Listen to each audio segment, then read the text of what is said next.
Hey, I'm DRSCL. I'm a dad, a chiropractor, and the translator you didn't know you needed in this, the first year of parenting. This is Decoded, the first year, the podcast that turns baby brain confusion, mum burnout, and milestone panic into clarity you can actually use. Let's make sense of the chaos by decoding it together. Hey, and welcome back to Decoded, the first year. I'm DRSCL, chiropractor, dad, and the guy who gets way too excited about balanced movement patterns and reflexes.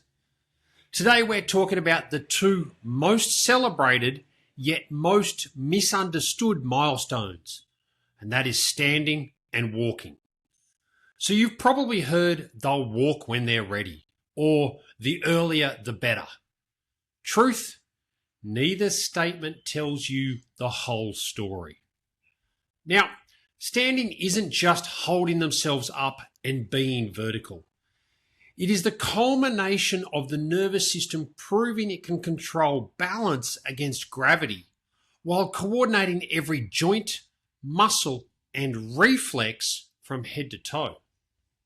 Walking is the grand finale of year one for many babies, but it is actually just the beginning of lifelong movement patterns, and how they get there matters way more than when. So before we move on, let's talk reflexes. In particular, I want to talk about the plantar grasp reflex. You see, if this reflex has not integrated, your child is not neurologically ready to either stand or walk. This reflex is stimulated by pressing on the sole of the foot just behind the base of the toes. Up to about 12 months of age, your child will curl their toes over your finger as if their toes are wrapping around a branch. It is when the child's toes do not curl that we can plainly see that they are neurologically ready for standing and walking, and this may be anywhere between the age of 13 up to 18 months of age. Now, standing is the culmination and strengthening of the postural control system. That involves the inner ear, the eyes, and the proprioceptive nerves that tell the brain where the body is in space. And where do most of the proprioceptive nerves lay? That's right, in your spine. And it's going to do this for the rest of our child's life. Walking is about integrating a full body gait pattern. That's a cross-body coordination, that's visual tracking, that's hip and pelvis rotation, and it even involves and includes the arch of the foot development. And when these systems work well, walking looks smooth, confident, and balanced. So some of the common patterns that I see in the office are the early launcher. That's the child that walks at 9 months but is unstable and stiff. Now, this is commonly celebrated and is always a sign of skipping the important pre-walking stage, such as crawling. We've got the toe walker. This is the child that walks up on their tiptoes most of the time.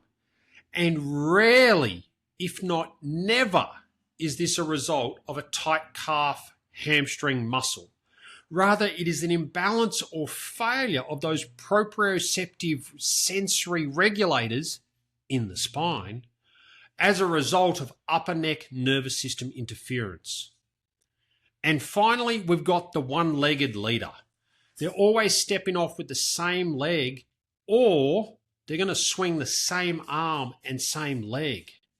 And this too is commonly associated with asymmetrical reflex integration as a result of skipping foundational developmental movement patterns such as crawling.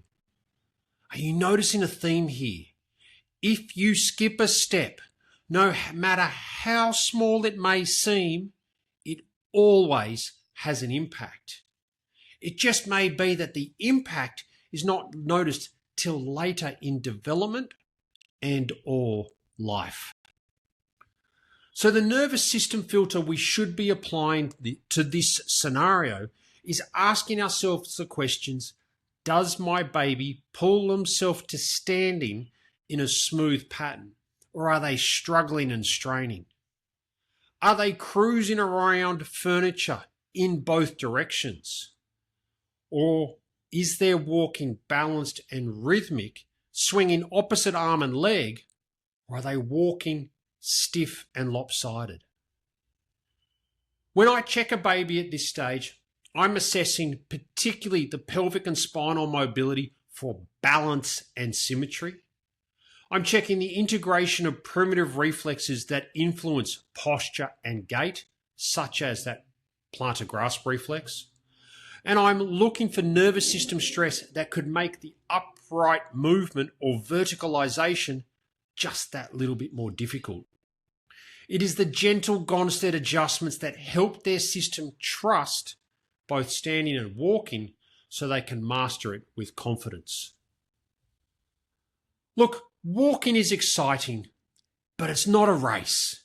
It's about quality, coordination, and confidence, not just crossing the finish line. If this episode gave you a new lens on those first steps, please share it with another parent who is in the will they walk soon waiting game, or is in the competitive my child walked earlier than yours phase.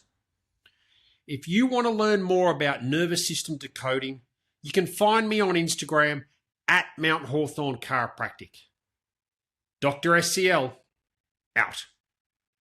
Thanks for listening to Decoded, the first year, where we translate the mess of early parenting into something that actually makes sense. Be sure to share this episode with a friend, a partner, or a mum that you know who is quietly struggling through the noise and secretly Googling every milestone. If you want to hear more decoding, follow at Mount Hawthorn Chiropractic on the socials. Let's keep decoding the chaos. No mansplaining, no pressure, no judgment, just clarity when you need it most. Please note, this podcast isn't medical advice. It's just smart strategies from a Gonstead chiropractor, a dad, and someone who's been in the room with hundreds of mums trying to make sense of their baby's development, their own postpartum recovery, and the constant noise that comes with modern parenting. Always chat with your health team for specific care.